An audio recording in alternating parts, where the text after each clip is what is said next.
जय श्री राधे कृष्ण। जय श्री लक्ष्मी नारायण। करारविंदे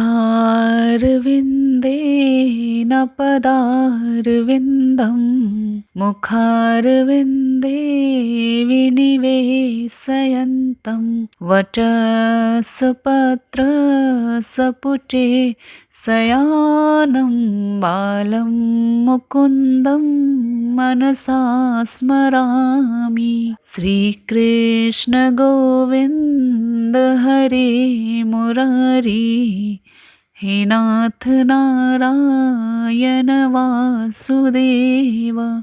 जिह्वे पिबस्वामृतमेतदेव गोविन्द दामोदर माधवेति, गोविन्द दामोदर माधवेति। नमस्ते, आप सभी का स्वागत है मेरे YouTube channel the beauty of spiritual life में। आप सभी को श्री कृष्ण जन्माष्टमी की अनंत शुभकामनाएं। भाद्रपद माह के कृष्ण पक्ष की अष्टमी तिथि को जन्माष्टमी यानी भगवान श्री कृष्ण के जन्म की खुशियां मनाई जाती है। भक्त मध्य रात्रि में भगवान श्री कृष्ण का श्रृंगार करते हैं, उन्हें भोग लगाते हैं और पूजा आराधना करते हैं।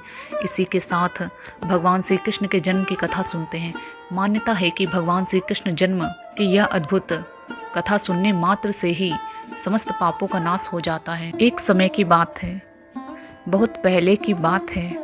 पृथ्वी पर असुर, राक्षस, दानवों और आसुरी स्वभाव वाले मनुष्य राजाओं द्वारा पृथ्वी पर अत्याचार होने लगा। पृथ्वी पर पाप बढ़ने लगे और माता पृथ्वी पर इस पाप का बोझ बढ़ने लगा। इससे माता पृथ्वी को बड़ी पीड़ा होने लगी।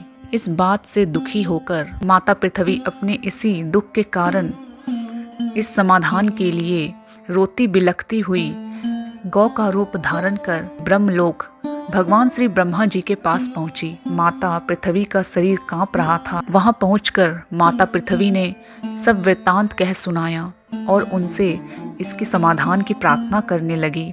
भगवान श्री ब्रह्मा जी माता पृथ्वी को आश्वासन देकर भगवान शिव और सभी देवताओं के साथ वैकुंठ लोक की ओर चल दिए।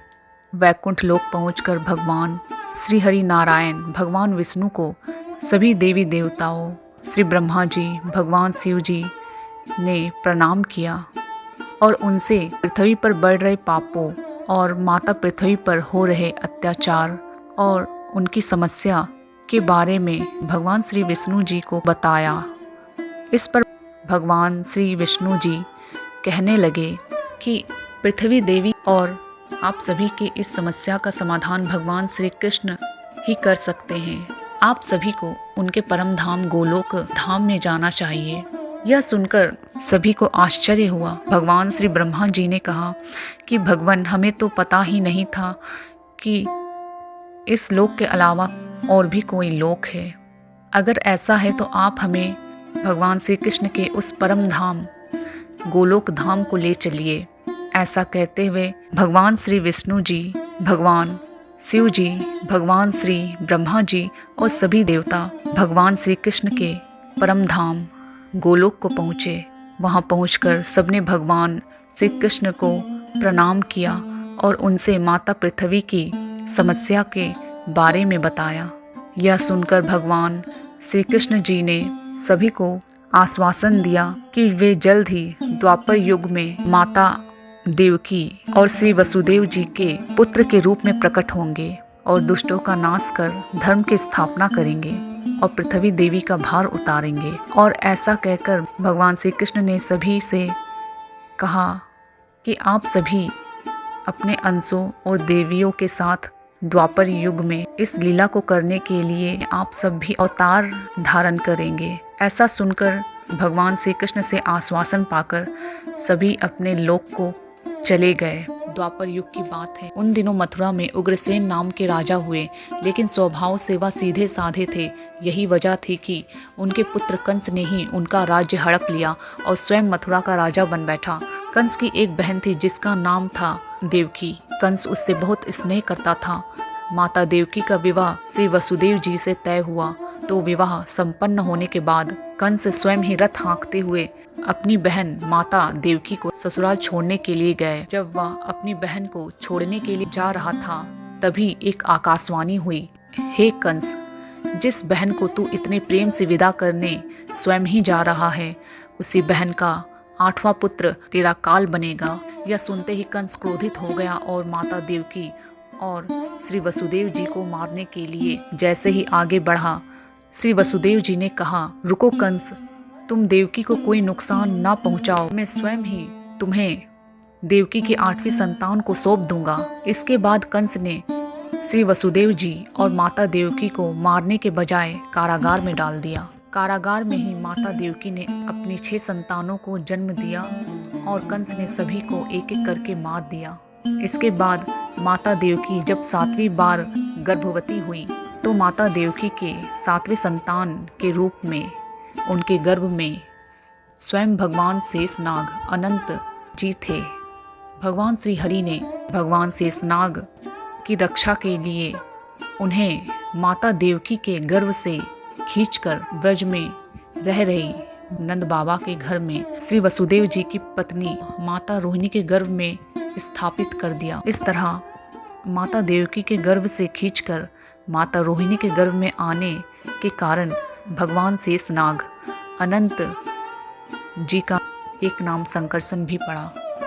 कंस ने सोचा कि माता देवकी का 7वां पुत्र गर्भ में ही मृत्यु को प्राप्त हो गया। यह सोचकर कंस वापस अपने महल को चला गया। माता देवकी और श्री वसुदेव जी को भी ऐसा ही लगा कि उनके पुत्र की मृत्यु गर्भ में ही हो गई और इससे माता देवकी और श्री वसुदेव जी बहुत दुखी हुए। इसके बाद जैसे ही माता देवकी फिर से गर्भवती हुई, तभी कंस ने कारागार का पहरा और भी कड़ा कर दिया। तब भाद्र माह के कृष्ण पक्ष की अष्टमी को रोहिणी नक्षत्र में मध्य रात्रि के समय भगवान श्री कृष्ण का जन्म हुआ, अर्थात वे प्रकट हुए। तभी स्वयं भगवान श्री हरि ने कारागार में प्रकट होकर माता देवकी और श्री वसुदेव जी को दर्शन देकर कहा कि वह स्वयं ही उनके पुत्र के रूप में जन्मे हैं और उन्हें उनके पूर्व जन्म की तपस्या के बारे में बताया था और उसी के पुण्य फल हेतु पूर्व जन्म में उनके यहाँ 3 बार अवतार लेने का वचन भी दिया था। उन्होंने श्री वसुदेव जी से यह भी कहा कि उन्हें गोकुल में अपने मित्र नंद बाबा के घर पर छोड़ आए और माता यशोदा जी के गर्भ से जिस कन्या का जन्म हुआ है उसे कारागार में ले आए। माता यशोदा जी के गर्भ से जन्मी कन्या कोई और नहीं बल्कि स्वयं माता माया थी। यह सब कुछ सुनने के बाद श्री वसुदेव जी ने वैसा ही किया। श्री वसुदेव जी ने जैसे ही भगवान श्री कृष्ण को अपनी गोद में उठाया, कारागार के ताले खुद ही खुल गए। पहरेदार अपने आप ही गहरी नींद में सो गए। फिर श्री वसुदेव जी भगवान श्री कृष्ण को टोकरी में रखकर गोकुल की ओर चले। कहते हैं कि उस समय यमुना जी पूरे उफान पर थी। तब श्री वसुदेव जी महाराज ने टोकरी को सिर पर रखा और उस टोकरी पर छत्र के रूप में स्वयं भगवान शेषनाग भगवान श्री कृष्ण की सेवा में थे और माता यमुना जी ने भगवान श्री कृष्ण के चरण कमलों को जैसे ही स्पर्श किया, वे शांत हो गई और भगवान श्री कृष्ण को प्रणाम किया। फिर माता यमुना जी ने श्री वसुदेव जी को आगे जाने का मार्ग दिया।